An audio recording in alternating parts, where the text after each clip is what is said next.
Hello and welcome back to Learning to Embrace Failure. This is episode 2. Today we're taking Matri Kerman on a trip all the way out to Minmus. This will be our first extraplanetary mission, and I know that technically speaking moons are not planets, but they're planetary bodies, so I'm going to go ahead and call it that. So we had a little bit of a hiccup there on our launch. FAR seems to do some very strange things with aerodynamics, and sometimes it causes my rockets to flip over after staging. We were able to get it turned back around and facing the correct direction, and got ourselves up to a decent apoapsis. Here we're going to go ahead and set up our maneuver for the circularization burn, to get ourselves in a decent parking orbit. We already have Minmus set as our target. Some might be wondering why I decided to go with Minmus as my first extraplanetary mission. The reason for that is it actually takes less delta V to land and return from Minmus, which is kind of counterintuitive because it is farther away than the moon is, but because of its lower gravity, you don't spend as much time, or as much delta V rather, landing, and you can save that in your craft's weight, and also it takes less delta V to take off and return to Kerbal. So here we are setting up our maneuver for our transfer burn.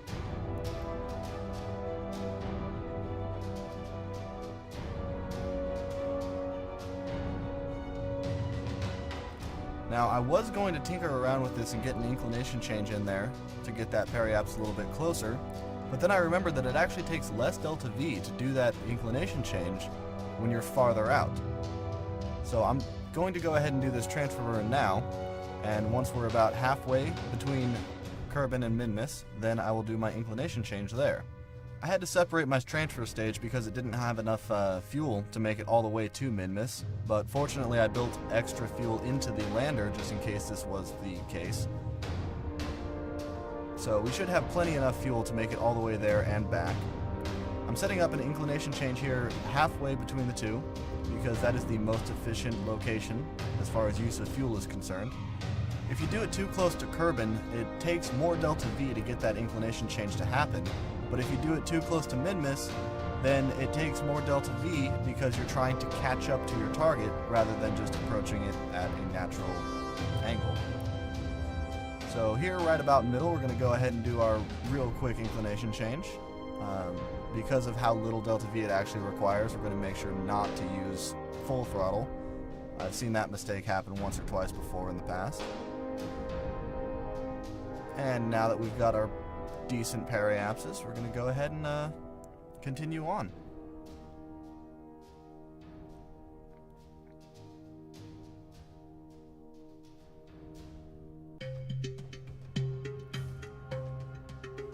Now inside Minmus' sphere of influence, we're going to set up a burn to circularize our orbit.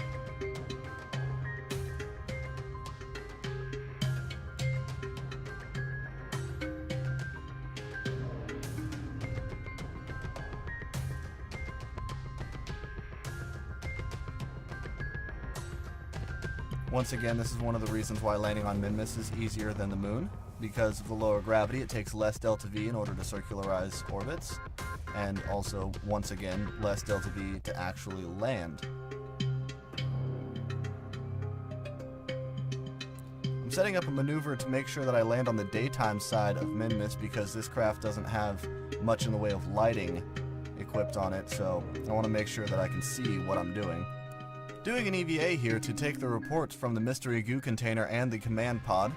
The reason I'm doing this is because when I come back to Kerbal, I'm going to be coming in with just the command pod. Everything else is going to burn up on re-entry. So I want to make sure that I get everything stored in the proper location. Here I am setting up a maneuver to come in on the daytime side. When I did my EVA, it deleted the node originally, so I had to set it up again. Doing a really quick, really short burn to reduce my orbit down to an intercept planet with the moon, with the Minmus. Now, I tried to get onto one of the flats, but due to Minmus' rotation, it didn't quite work out for me, but I'll go ahead and land on the slopes. This initial burn right here is just going to be purely to reduce my horizontal velocity. I want to keep as much vertical velocity as possible right now because I am in fact trying to reach the surface. I don't want to do that at, you know, the slowest speed possible. Go ahead and Minmus's gravity is light enough that I can go ahead and practically just do a suicide burn right when I get to the surface. Do another crew report while I'm floating over the surface here.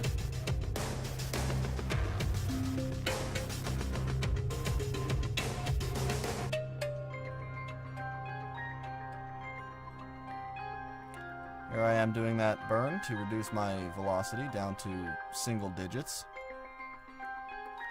Like I said in the last episode, you want to land below 10 meters per second, and this is no exception. And now we've landed. Time to run all of our science experiments, get out, do another EVA report. Unfortunately, it was one that I already had. And we come out here and do our EVA report and surface sample and plant our flag. This tiny rock is a lot bigger close up. I kind of want to eat it.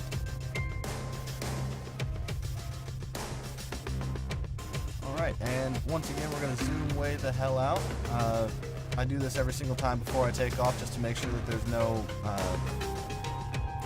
obstacles immediately in the way, like a mountain behind me that I might not see from the angle I'm looking at it. And I come out to the map view so I can make sure that I'm facing the correct direction, so I know which way I have to burn in order to get my retrograde. Now, of course, it's going to look as a prograde marker when still in Minmus' sphere of influence, but I'm looking at the retrograde for the Kerbal orbit I'm creating, making sure that I'm heading in that direction, because that's the one that's going to lower my my Kerbal periapts down to hopefully in atmosphere.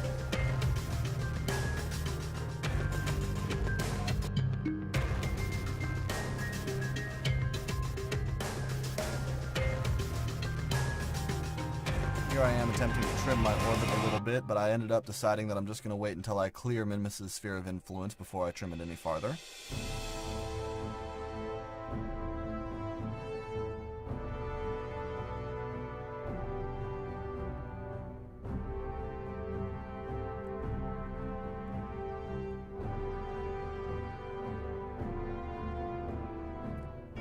Okay, and here I made the worst mistake possible. I decided I was going to come all the way into periapse, circularize a parking orbit around Kerbal in an attempt to pick a biome to land in.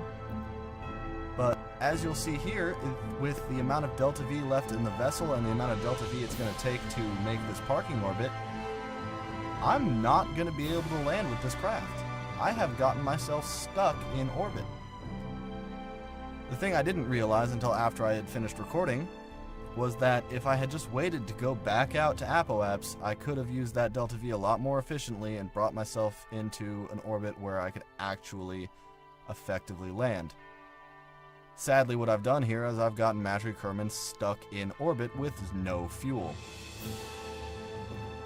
So what we do is we take the exact same Minmus launch craft that we had moments ago, retrofit it with a second command pod, and we send Seafen Kerman out to go rescue Matri. This will be the first intercept I've had to do in this new game, and this one's not going to involve docking. I'm going to actually have to parallel park these two craft in orbit.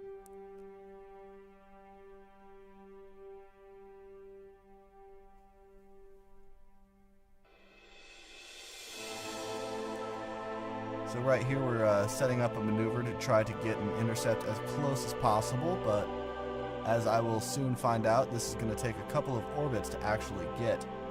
Fortunately though, both of these craft have about 81 days worth of life support on them, and as long as Matri's solar cells hold out, which they will, he'll have more than enough time to just sit and wait for a rescue.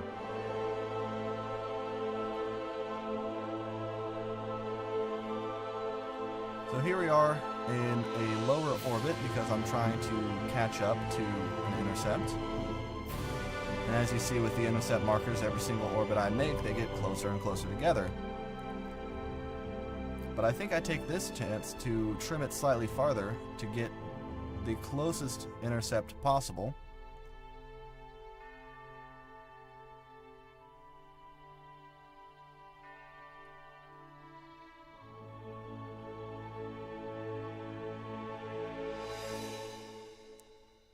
As you can see, as I continue this burn, those intercept markers are getting closer and closer.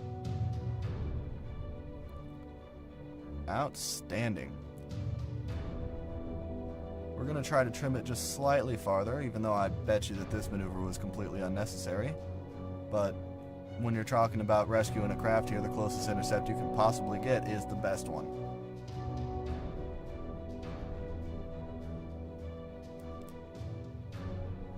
And there you have it. Here we are coming up together.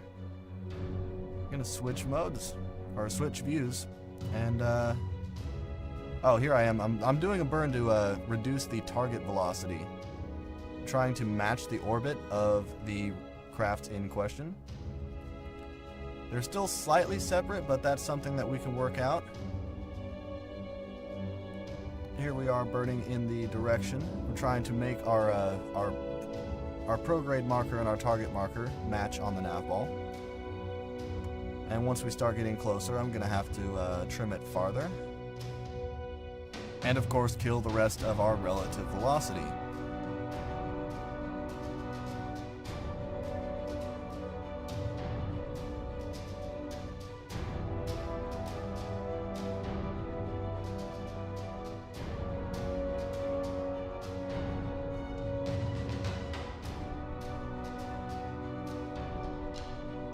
So now we're going to switch over to the other craft, and Matri Kerman is going to hop out, take all of the data from the science experiments that he did while on Minmus, and then using his EVA pack, fly over to the other craft.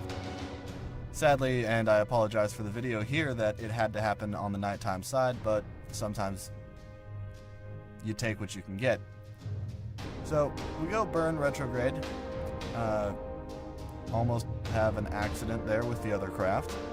And then we do our retrograde burn. This time we're not worried about targeting a specific biome, we're just worried about getting everybody home safe and alive.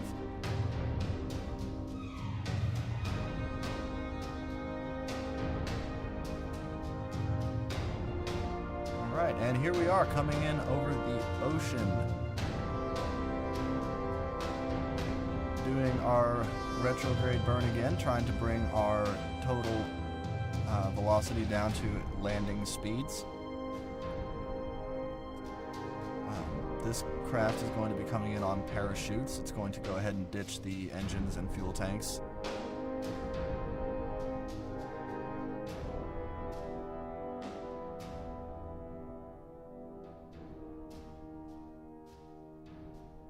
And there it goes. We got 3 parachutes on this craft because we wanted to make sure that it would have enough drag to slow down 2 capsules instead of just the original 1 that was planned. And lucky for everybody, we splashed down safe and sound. Here's our science cap, and we collected quite a bit. That's more than I had honestly expected. We were able to unlock quite a few things, but we're gonna have to wait until next episode to get any more than this. Thanks for watching. Have a wonderful day.